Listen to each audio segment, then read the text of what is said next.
Hi everyone, in this video we'll look at assessment of a householder application in BOPS.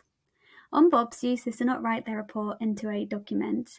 Instead, they work through different assessment areas and tasks, and this is shown as a digital report at the end of the process. This makes it much easier to monitor and publish key development data points both inside BOPS and in other systems it is linked with. If I'm a case officer picking up this case in BOPS, I can check the status of the validation and consultation tasks on this landing page.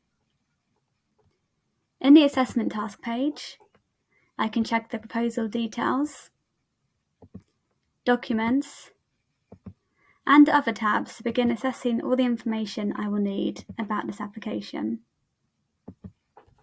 The first assessment task is to double check that the description, plans, and proposal details all match up, so that if I need to ask the applicant to make any changes, I can do this well before the statutory decision deadline. Next, I can check that the site notice and press notice have both been dealt with, if they are required for this application type.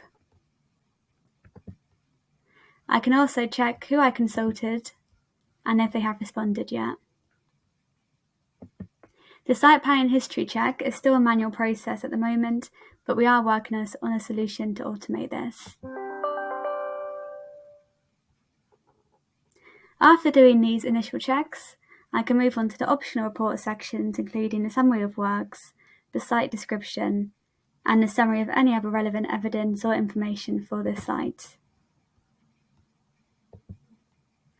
I can also write a summary of consultation responses and neighbour responses if any of these come through.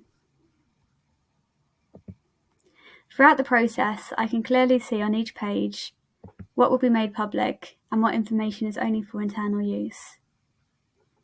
Now we can move on to the important task of assessing the application against planning policy and guidance.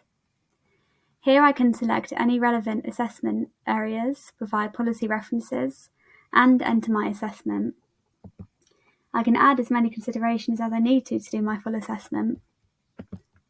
In the future, councils will be able to list all their local and national policies against assessment types to automate this part of the process. Having done my assessment, it's time to make sure the right documents are listed on the decision notice. I'm going to tick the proposed documents. I can also add any conditions that I want to onto this application by selecting these from a preset list for my council. If I need to, I can also choose pre-commencement conditions and heads of terms that I can send through to the applicant using the BOPS applicant service, which will allow them to either approve or refuse these pre-commencement condition and head of term requests. Finally, I can write my draft recommendation for my manager. At this stage, I'm given the chance to go through my full digital reports,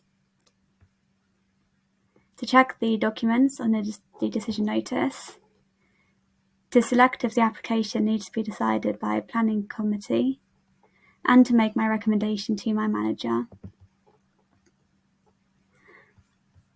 Finally, I can review and submit my recommendation.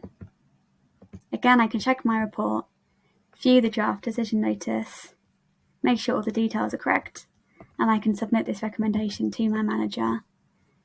And you can see now that the review task list has become available and it is a rating determination by my manager.